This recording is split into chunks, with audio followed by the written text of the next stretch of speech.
Les handicapés peuvent travailler vraiment de partout. Et là, on va parler avec Mohamed Rassif, qui est secrétaire du seul comité interprofessionnel Hygiène et Sécurité Conditions de Travail de France, qui est à Rungis, qui rassemble 1200 entreprises et des dizaines de milliers de salariés, où on va montrer que même dans un milieu comme celui-là, les handicapés ont leur place. Bonjour Mohamed. Bonjour Jacques. Alors, dans un milieu comme Rungis, où on décharge des camions, on conduit des camions, on conduit des élévateurs, on décharge des légumes, de la viande, etc., est-ce que les personnes en situation de handicap aujourd'hui peuvent vraiment trouver leur place? Bien sûr. Nous avons un secteur qui s'appelle la vente physique. Ça se passe dans les fruits et légumes, ça se passe à la marée, aux poissons, ça se passe dans la viande, triperie, volaille.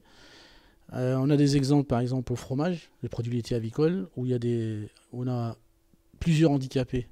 Ça se chiffre sur 2 ou 3 personnes qui sont manchots et un qui est malentendant. Un autre qui est identifié sur les fruits et légumes, lui, il est complètement malentendant. Donc il a des appareils, etc. Et ça n'empêche pas qu'il fait un très bon vendeur, qui fait du résultat. Une autre personne qui travaille dans ce qu'on appelle le recyclage des déchets, pareil, il est dans un appareil, il a été accompagné, mis en place. Non, aujourd'hui sur le mine de Rungis, il y a des travailleurs handicapés. Bien entendu, il y a plusieurs handicaps, ils se comptent par dizaines. Et si on veut dire qu'il y a abstraction, non, il y a des ascenseurs qui ont été mis en place pour l'accessibilité des personnes en fauteuil roulant, par exemple. Il y a des employeurs très sensibles à la situation de handicap qui cherchent à embaucher dans la comptabilité, par exemple, dans tout ce qui est secteur tertiaire. Ensuite, sur le mine de Rungis, on s'est posé cette question de dire est-ce que c'est vraiment ouvert à tous les handicapés et qu'il va falloir réfléchir à plus d'inclusion parce que tous les salariés qui ont été inaptes et handicapés suite au travail qu'ils ont effectué sur des dizaines d'années sur le mine de Rungis, aujourd'hui, ils se retrouvent handicapés avec aucun emploi. Et la réflexion, c'était de dire, oui, mais ils sont handicapés par le travail, ils se retrouvent aujourd'hui sans emploi. Certes, ils doivent avoir qu'on appelle ça une rente qui puisse le faire vivre, mais elle est minime, parce qu'après, il y a des degrés de pourcentage de dommages corporels pour accéder à une rente plus ou moins, on va dire, correcte. Ces personnes, quand il leur reste 10 ou 15 ans avant d'arriver à la retraite, ces années-là, elles ne sont pas comptabilisées en point maintenant. Ouais, aujourd'hui c'est en point, c'est pas sûr. On n'est pas passé au point encore. Donc, même si on passe au point, bon, peut-être ça sera peut-être l'équivalence. Ça veut dire que quand la personne arrive à la retraite, il se retrouve avec une retraite misérable. Il y a eu plusieurs interventions de salariés qui étaient dans cette situation-là et qui disent aujourd'hui, voilà, on y a laissé notre santé, on arrive à la retraite et voilà ce qu'on touche.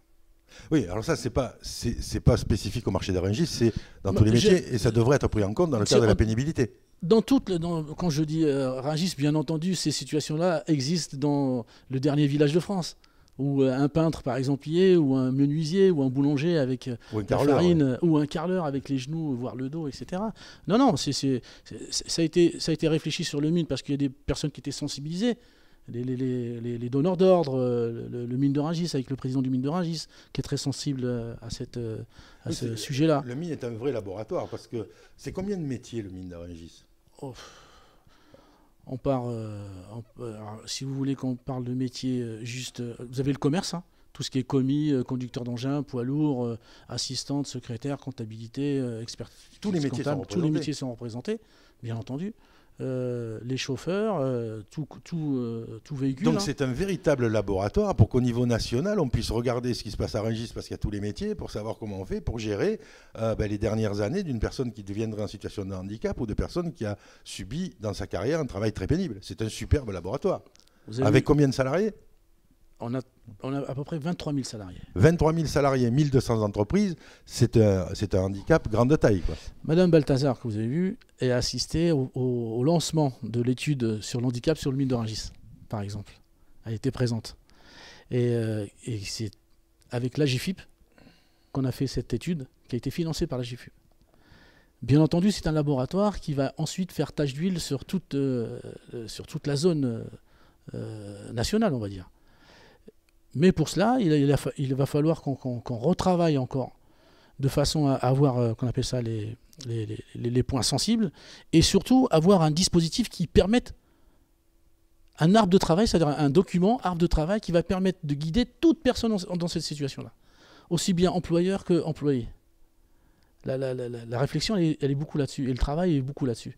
Alors, est-ce que l'ensemble des employeurs, donc des 1200 entreprises, est très active et très enthousiaste à la prise en compte du handicap dans les sociétés, ou est-ce que, comme c'est un laboratoire, dans toutes les autres entreprises, il y en a certains qui se font tirer l'oreille ou pas?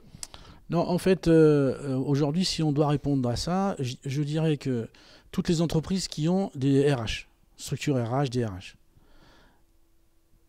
elles ont la connaissance d'eux, elles ont qu'on appelle ça les ponts pour aller voir Cap Emploi, pour aller voir la médecine du travail, pour déclencher, pour mettre le dispositif en place. 80% des entreprises sur le milieu de Rungis, c'est moins de 20 salariés. Ouais. Donc elles n'ont pas de structure RH. Donc elles n'ont pas de visibilité. Et quand elles se retrouvent devant une situation de salariés handicapés, il y a des employeurs qui sont très sensibles. Il ne faut pas croire, hein, quand un employé travaille chez un employeur pendant 30 ans, il n'y a pas que le relationnel employeur-employé, il y a toute une... comment dirais-je, dans les petites structures, c'est la famille. Oui, on va dire, ouais, si on peut dire ce mot-là. Mais il y a une empathie qui est là, et l'employeur... ça lui fait, il y a des employeurs ça leur déchire le cœur, hein, de se séparer de la personne. Donc quand on a mis ce dispositif, ce laboratoire, comme tu dis, en place, je dirais plus de la moitié des employeurs étaient intéressés. Ah oui, donc là aussi, on s'aperçoit que quand on met la structure, quand on met les moyens, quand on va à la rencontre d'eux et qu'on porte des solutions, les employeurs sont sensibles et sont actifs. Bien sûr, bien sûr. Bien sûr. Et suivant même si on va plus loin, suivant le degré social qu'ils ont, c'est-à-dire les connaissances, les circuits qu'ils ont, qu'on appelle ça la toile de personnes qu'ils connaissent, ça fait avancer encore plus le dossier. Alors, quel est le rôle de Mohamed Rassif, le secrétaire du CI-HSCT de Rungis au quotidien? Quel est son travail? Alors, moi, je suis le pivot. Je suis un pivot comme au basket. Il y a le pivot, il y a celui qui fait le facilitateur. Je mets en relation les infrastructures comme la médecine du travail, la CRAMIF et toutes les autres comme la GFIP, Cap Emploi, toutes ces structures-là, je suis le pont. Je construis ces ponts pour faire le relationnel. Sinon, ma journée, comment elle se passe? Elle se passe par la visite du mine le matin, aller voir comment les conditions de travail, comment elles y sont. Est-ce qu'il y a des entreprises qui s'améliorent au fur et à mesure? Est-ce que les salariés qui sont de meilleure santé qu'ils l'étaient que je les ai vus il y a 5 ans par exemple en arrière. Ensuite, la deuxième partie, c'est la permanence juridique, sur les inaptitudes, sur la reconnaissance du travailleur handicapé, comment la démarche qui doit être faite. Donc j'oriente et j'aide les salariés qui se présentent et qui posent des questions. Les réunions de mise en place, par exemple, sur les projets de levage de plaques. On avait trouvé que le levage de plaques, les plaques qui font le relais entre le quai et le camion, qui pèsent 120 kg. C'est des plaques qui sont, on va dire, qui sont déplacées dans la matinée entre 4h du matin et midi, une dizaine, voire une quinzaine, voire une vingtaine de fois par le commis. Le fait est d'avoir réfléchi ensemble avec tout le secteur des fruits et légumes en disant il y a un outil qui va pouvoir soulager, mais en contrepartie, la performance sera meilleure pour vous. C'est l'outil, le mini-niveleur, c'est un mini-niveleur hydraulique. Donc il y a eu toute une étude avec la CRAMIF, l'étude ergonomique avec la médecine du travail. Et on travaille comme ça collégialement et on fait travailler les... Alors, quand on voit le travail que vous faites, quand on voit les résultats que ça donne, on s'étonne qu'il n'y ait pas un CI-HSCT par zone industrielle, par exemple.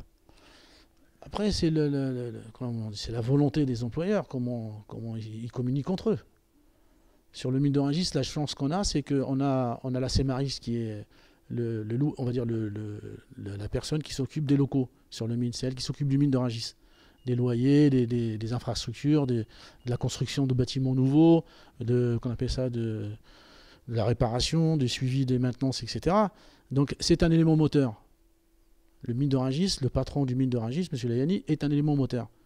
Derrière, quand il y a des sujets comme celui-ci qui se mettent en place, c'est plus facile sur le mine parce qu'on est tous ensemble sur le mille. Et si on prend la même question que vous m'avez posée sur les zones industrielles, bien sûr qu'on peut le faire. Mais encore une fois, c'est la volonté du... Ce serait une volonté du syndicat, comment ils appellent ça, le syndicat des patrons de la zone industrielle, qui existe dans chaque zone industrielle, Bien sûr. on connaît dans mon secteur, de dire, tiens, si on prenait quelqu'un qui facilite le travail des entreprises, parce que certaines entreprises, à Rungis, c'est une caricature, parce qu'elles travaillent toutes les unes avec les autres, elles sont toutes côte à côte, elles reçoivent toutes des camions, etc. Mais dans une zone industrielle, il y a aussi des corrélations entre entreprises, elles travaillent ensemble. Bien sûr. Et donc, c'est faire avancer tout le monde que d'avoir un pivot. Et peut-être qu'il faudrait réfléchir à zone industrielle. Parce que je voudrais qu'on voit Rungis, que Rungis, c'est le reportage de Noël quand il va y avoir les chapons qui arrivent à la télé. Oui. Mais Rungis, c'est aussi un CIHSCT. Et j'espère que les gens qui vont regarder cette vidéo ne verront plus Rungis comme l'endroit où arrivent les chapons avant Noël. C'était un peu l'objectif. Et c'est un endroit qui est un laboratoire de grande dimension pour travailler à l'insertion du handicap et à la pénibilité. C'est aussi ça que Mohamed représente ici en tant que secrétaire du CIHSCT du marché de Rungis. Eh bien, merci d'être venu et de nous l'avoir présenté. Moi, de te remercier. Merci.